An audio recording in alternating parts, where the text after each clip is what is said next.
Are you getting advice or actual rules for Task 1 writing? Let's look at both of these now in episode 53 of Hacking IELTS. Now let's do this! Hey guys, in this episode, let's stay in writing mode and discuss some tips that will help you with Task 1 academic writing. If you're joining us for the first time, I'm Chris, and this is a YouTube channel and a podcast helping new and intermediate IELTS test takers understand the exam and attain higher results. There's a lot of information on the internet that can be confusing for us, and sometimes we don't know if what we're hearing is a rule or simply advice when it comes to Task 1 writing. Let's go over some common questions about this component of this test and what can be considered as a must or as something that is optional. Let's look at our first example now. Task 2 writing paragraphs are supposed to be balanced with a similar amount of examples and sentences for paragraphs in the body. Should Task 1 paragraphs also be balanced in length and number of sentences? Since Task 1 is a report and not an essay, paragraphs don't have to be balanced. So we can have one paragraph that's 2 sentences long, while the second paragraph has 3 sentences. You might even have a paragraph that's only 1 sentence. There are no rules for the number of sentences for Task 1 writing. Moving on to our second example now, I was told that it's okay to use numbers, percentages, or years in my overview. Is this acceptable? The overview usually contains only a description of the provided charts and does not contain numbers, percentages, or years. However, if you are provided with a table, this would be a time when your overview may contain numbers. Okay, let's move on to another one. I learned that the introduction and overview should be written as one paragraph so that the information is combined to keep the writing neat and tidy. Is this the best way to handle this part of the report? There aren't any rules about writing the overview as a paragraph or not, but your overview needs to be different from your introduction. In other words, it needs to be a separately written idea, so we need to keep the introduction independent of the overview. And let's take a look at our next one now. Should I write over 200 words in order to adequately cover all the key features?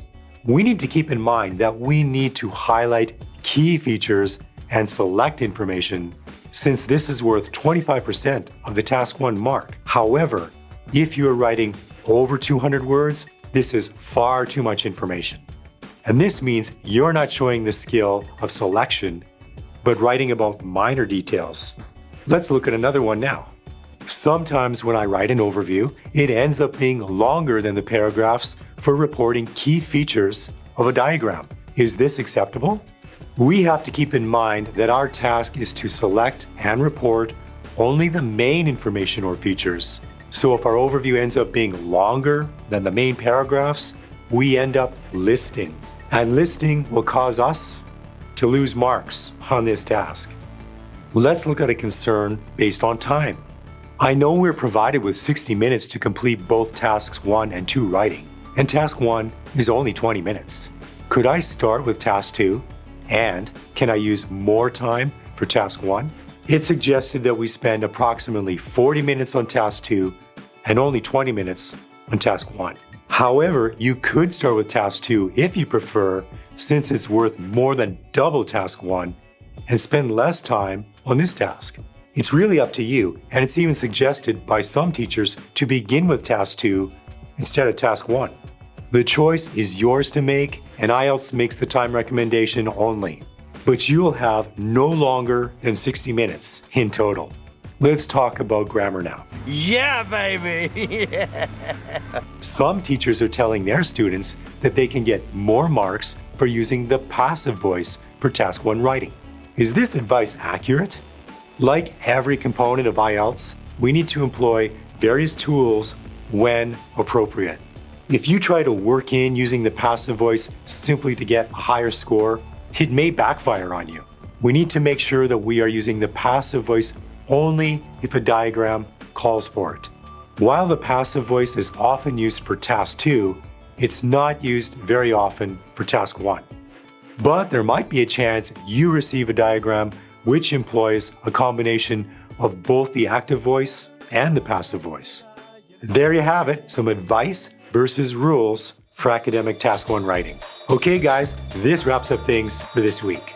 Did this episode help you out? Let me know by giving it a like on YouTube and hit subscribe. See links to our courses in the description for this week's show. If you're on the go, you can get the same content in our podcast. Take care guys, and catch you in the next one.